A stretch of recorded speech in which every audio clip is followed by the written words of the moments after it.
Shalom, selamat siang. Ya, mari kita berdoa.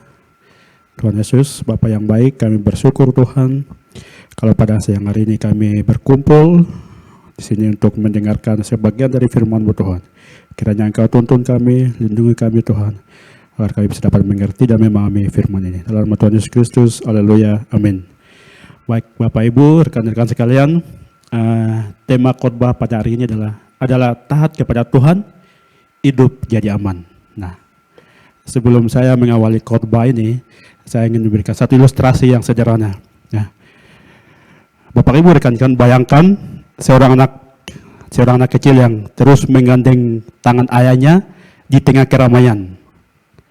Nah, selama dia tetap menggandeng tangan ayahnya, dia akan rasa aman, ya kan?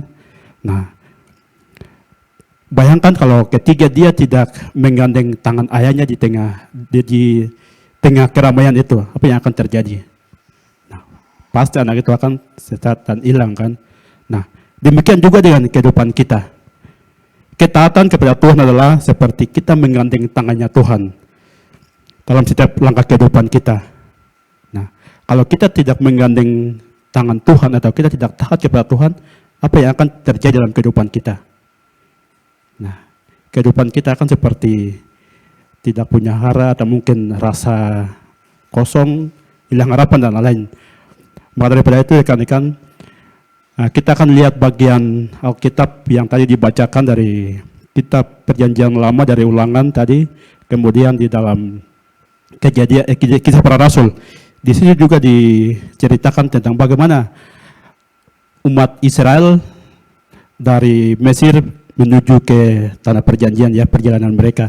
Di situ juga Musa menasihatkan bangsa Israel. Kemudian di kisah juga dijelaskan bagaimana Paulus berlayar ke Roma.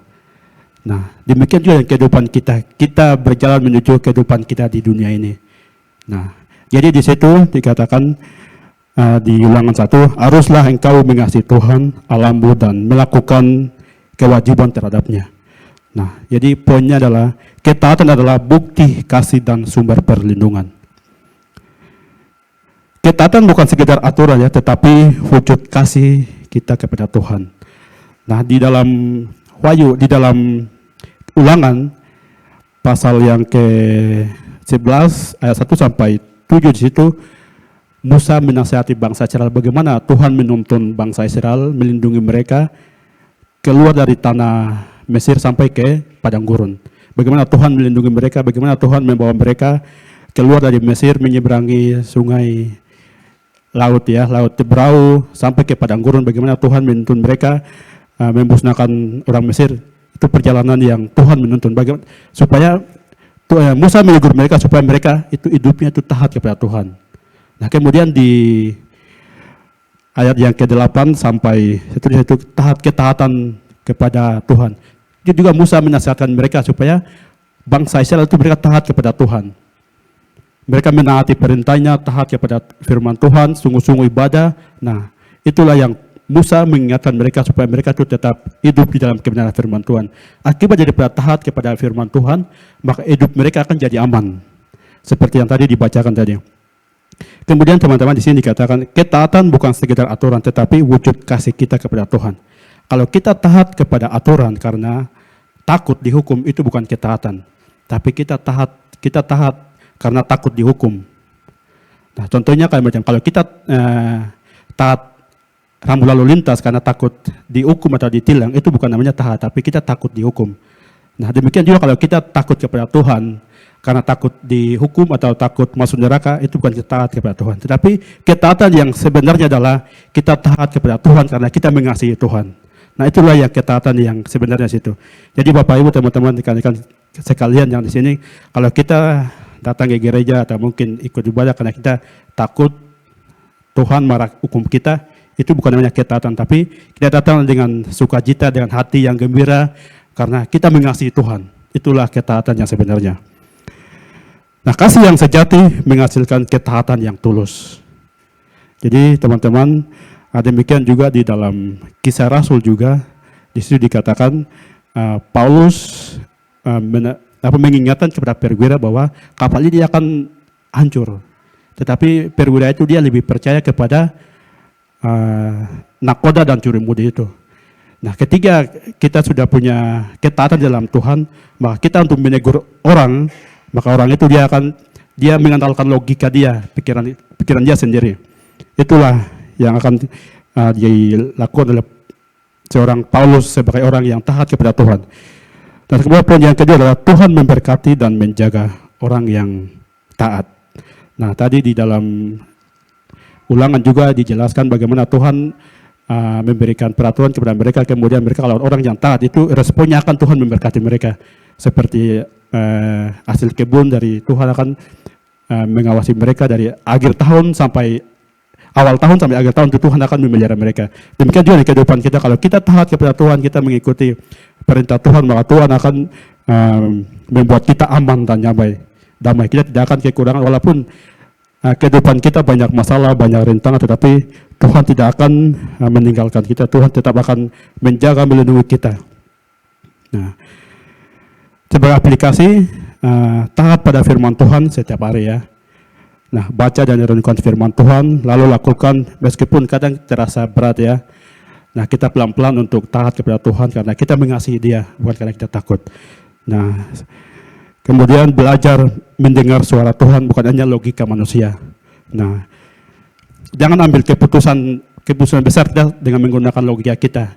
Tetapi sebelum kita mengambil keputusan besar dalam kehidupan kita, kita berdoa kepada Tuhan, minta Tuhan menuntun kita, minta Tuhan kasih arahan yang baik agar kita bisa mengambil keputusan besar dalam kehidupan kita dengan baik. Kadang yang masuk akal belum tentu sesuai dengan kehendak Tuhan ya. Kalau kita merasa wah kayaknya ini benar ini. Kadang kita kadang kita minta masukan dari teman atau orang yang kita anggap dewasa ya. Tapi logika itu tidak sesuai dengan Tuhan. Kalau Tuhan sudah menuntun kita, maka kita bisa datang kepada Tuhan, berdoa, minta petunjuk, minta arahan, baru bisa ya.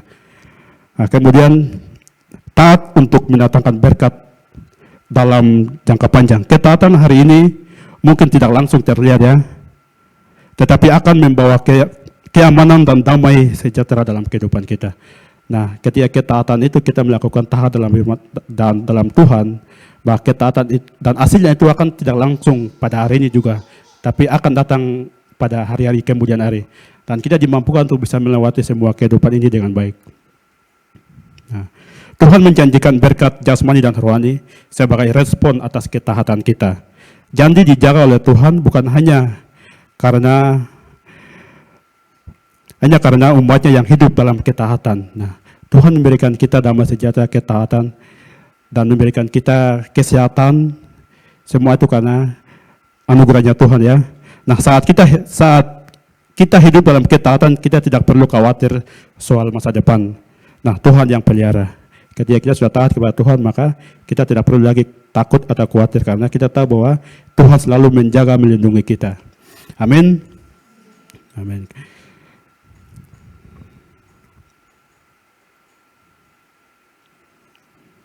Kemudian rekan-rekan di sini, ketaatan membawa damai di tengah badai ya. Kita dalam kehidupan kita pasti selalu ada masalah ya. Tidak ada orang yang hidup tanpa masalah ya. Masalahnya datang tiba-tiba, mungkin dari orang yang dekat juga membuat kita sedih. Orang yang kita sayang juga kadang membuat kita kesal, atau mungkin dalam perkuliahan, dalam kuliah, sekolah, ataupun dalam pekerjaan juga selalu ada saja namanya masalah. Maka daripada itu, jangan takut. Ya, Tuhan menyatakan dirinya kepada Paulus karena Paulus hidup dalam hubungan taat dan dekat ya, taat kepada Tuhan. Orang yang taat bisa menjadi berkat bagi orang lain di sekitar kita. Kalau kita taat kepada Tuhan, maka kita juga bisa menjadi contoh bagi orang di sekitar kita. Karena apa? Karena kita di bawah pimpinan Tuhan, di bawah lindungan Tuhan, maka hidup kita selalu aman. Nah, aman bukan berarti bebas masalah ya, tetapi hidup yang dijaga, disertai dan dipelihara oleh Tuhan. Nah, taat hari ini menikmati penyertanya esok. Jadi Bapak Ibu, rekan-rekan sekalian, nah selama kita menjalani kehidupan kita, masih panjang ya proses kehidupan kita akan menghadapi namanya badai kehidupan juga akan kita hadapi, semua persoalan semua kita akan hadapi, tidak ada orang yang lepas dari masalah ya. Nah, maka daripada itu, walaupun dalam masalah itu, mari kita tetap taat kepada Tuhan. Kalau kita tetap taat dalam masalah itu, maka kita akan aman ya. Nah, aman karena Tuhan sudah menyertai kita. Tuhan akan memberikan kita kekuatan, Tuhan akan melindungi kita supaya kita bisa mampu untuk melewati badai-badai kehidupan itu. Jadi teman-teman, rekan-rekan, sebagai kesimpulan dari renungan kita pada siang hari ini adalah taat kepada Tuhan bukan beban ya. Kita taat kepada Tuhan karena kita mengasihi Tuhan. Bukan kita taat kepada Tuhan bukan karena kita takut dihukum atau apa-apa, tapi kita mengasihi Tuhan maka kita harus taat kepada Tuhan. Dalam ketaatan ada berkat, amin. Ada pemeliharaan dan ada rasa aman. Maka daripada itu teman-teman, Bapak Ibu, saya mengajak kita untuk mari kita pilih untuk taat kepada Tuhan. Karena itulah jalan yang paling aman. Bahkan saat dunia ini tidak pasti. Kita sama-sama belajar bahwa ketika kita taat, maka Tuhan akan menuntun kita, membimbing kita, melewati setiap kehidupan ini dengan baik. Mari kita berdoa. Tuhan Yesus, Bapa yang baik, kami bersyukur Tuhan. Siang hari ini kami sama-sama belajar bagaimana Tuhan menuntun bangsa Israel keluar dari tanah Mesir sampai ke tanah perjanjian. Kemudian bagaimana Tuhan menuntun Paulus atas ketaatan mereka Tuhan. Tuhan, kami juga mau Tuhan agar Engkau memimpin kami, melindungi kami untuk melewati badai kehidupan ini. Biar agar kami menjadi pribadi-pribadi yang taat kepada Engkau, menjadi pribadi-pribadi yang menjadi teladan dimanapun kami berada, dimanapun kami bekerja, dimanapun kami hidup. Berkati kami semua, berkati juga jemaat yang akan memberikan firman Tuhan. Dalam nama Tuhan Yesus Kristus, haleluya, amin.